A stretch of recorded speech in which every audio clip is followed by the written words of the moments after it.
When the camera's rolling, your heart pounds. It's thrilling to me.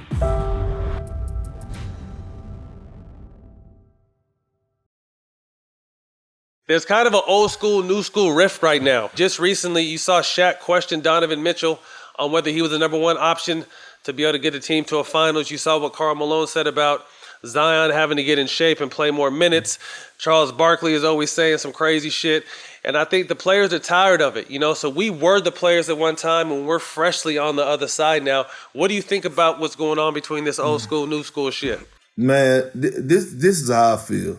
All right, you talking to a guy that was on Shaq-Donovan the Fool damn near every week. Hell, I think I got two motherfucking MVPs in Shaq and the Fool, right?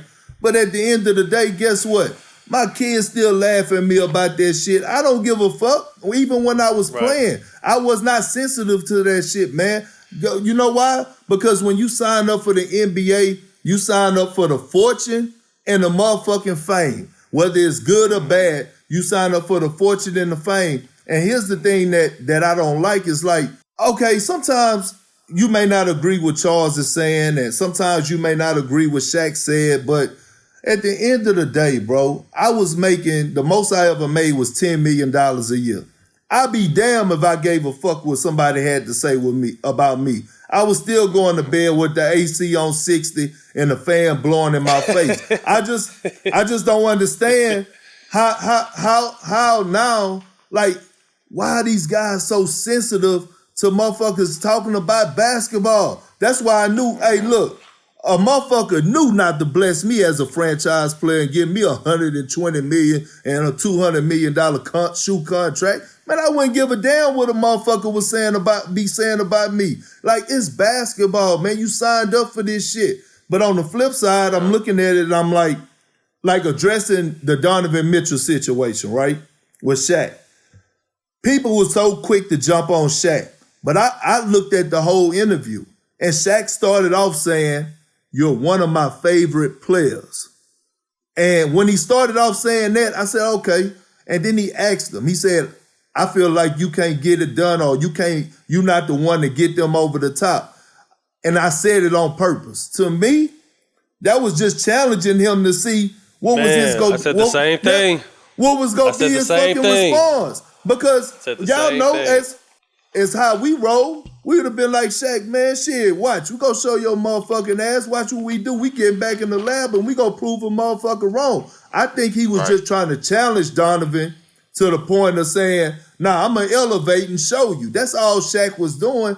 And people took it all the way to the left. The man said, "You're my favorite player." Now I'm gonna tell you what I don't like is that, like, for example, with Shaq, with the incident with Rudy Gobert, right? Like, he's saying how Rudy got 200 million. That's like, Jack's favorite player. Before we get going, that's Jack's favorite player. But go ahead. Absolutely not.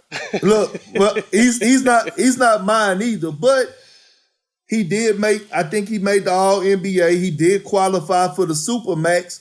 One thing I can't never knock is I want every motherfucking player to get as much dollars as they possibly can. Because although it's entertainment to the rest of the world, it's a job to the players. And the first thing is to get your motherfucking letters. So I don't get what you negotiate. That's just how it always is. Yeah, man. So that's the only thing I don't be feeling when they be saying, you know, how this motherfucker got 100 million. Nah, let these motherfuckers get their bread. That's the only thing I be on. Other than that, motherfuckers need to quit being sensitive. Like how KD would be sensitive to me on some of the things that I was saying, calling me a sellout and all that shit. I'm like, bro, we talking motherfucking basketball. And the last thing that I am is a motherfucking sellout. And part of me, the Southeast Texas 409 in me, is when I went on TV that day, it happened to be Juneteenth. I really wanted to address KD like the numbers on the house. But I had to remember what it was. I had to remember what it was, man. It was Juneteenth. And I really felt that way. Like, KD, man, stop playing, man. Me and you in the hotel room, we big kicking it. Stak, he came down to the 409. Well, we in the back of mama. You brought him to my mama house. We in the back of Miss Julie house, yeah, in the fold 9, man. We in the back Yeah. we in the back of the crib playing Boo Ray, man, and big kicking and swinging wide. You know what I'm saying? Like, don't do that to me, dog.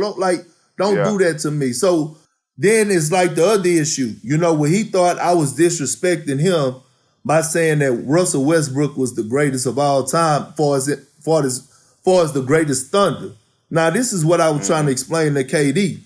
Just because you're the greatest player doesn't mean that you're the best player to ever put on a Thunder uniform. And a prime example, Kawhi Leonard, in my opinion, was the best player to put on a Raptor uniform, but he's not the greatest Raptor of all time. I would say Kyle Lowry. Some people may argue Vince, but if you look at their accolades, they match up, and Kyle Lowry might be better. Okay, cool.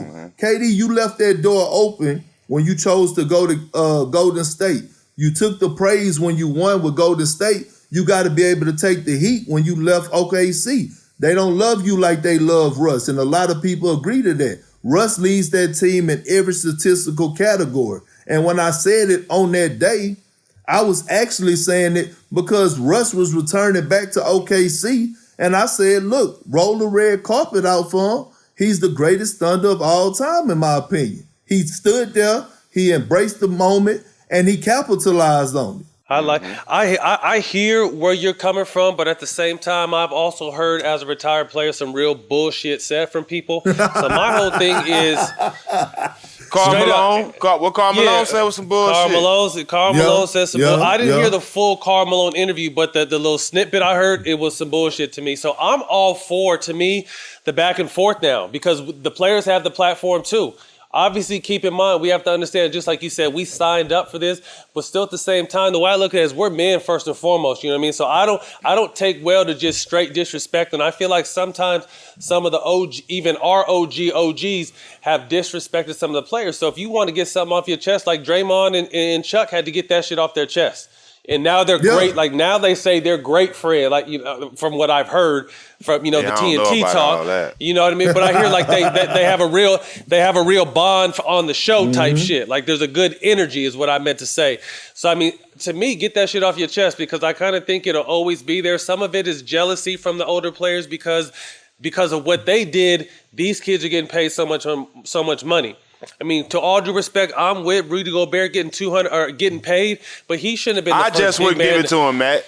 I'm saying he shouldn't have been the first big man to get 200 million. You can't even throw him the ball at the end of the game and get up. You know what I mean? Someone like Shaq, someone like Elijah Wan, someone like Embiid, Joker. You know what I mean? Like Gobert, don't get me wrong, is a great defensive anchor. I'm not taking nothing. Get your money, but I understand where Shaq was coming from because Shaq would have killed Gobert every day, night and day. You know what I mean? So some of that shit is like, man, this nigga's weak type shit, but at the same time, the game is changing. And because of what these dudes have done, these younger players are eating off of. So I see that there's some frustration from some of the older dudes because of how hard they worked and these guys reaping the benefit. But that's what you really want at the end of the day. You want to make it better than when you leave it better than when you was there. So like I said, I get that back and forth, but to me, just get the shit off your chest. You got something to say, say it. If a commentator comes at you crazy, I have no problem with the player firing back. And I don't like when people say, like I said, some players are sensitive, but I feel some players. Like I don't like people to say like, well, you got all this money, you shouldn't fire. Like, nah, like I said, first and foremost, I'm a man. You know what I mean? So if you're going to disrespect me, I'm going to defend my honor. And I've always been that way with coaches, commentators, whoever. Like I'll take the criticism, I'll take the heat, but if you disrespect me, I feel like we have a real problem. Look, Matt, let me say this, Perk. I think too, like a lot of people, just like you said, the younger players are reaping the benefits of the older players and some of the stuff we done. Well, what we doing now on TV, we reaping the benefits of some of the stuff that was laid for us by previous players that first started on TV. Look what we done took it to. So you got to evolve. You know what I'm saying? We all evolve and we all growing, man.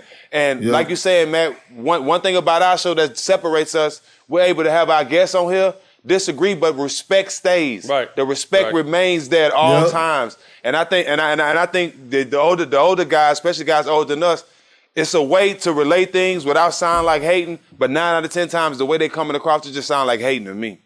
No, I could second that. And it sound like it sound bitter. I'm just saying I'm not agreeing with a lot of shit that they're saying. All I'm saying is me personally, I just like certain shit that they talk about, like that I was talked about for as basketball wise, I ain't give two fucks. But if a motherfucker came at me on some like personal shit attacking, then yeah, I gotta take up for myself. But I'm talking about basketball wise, it's kind of like, all right, man, whatever. Put me on Shaq and the Fool every motherfucking week, motherfucker. If that make you happy, I'm gonna keep it moving. But y'all got a real point though. That's a real point though, and it shouldn't come off as hate. Basketball talk shouldn't come off as hate or attacking somebody personal. So I'm with you on that.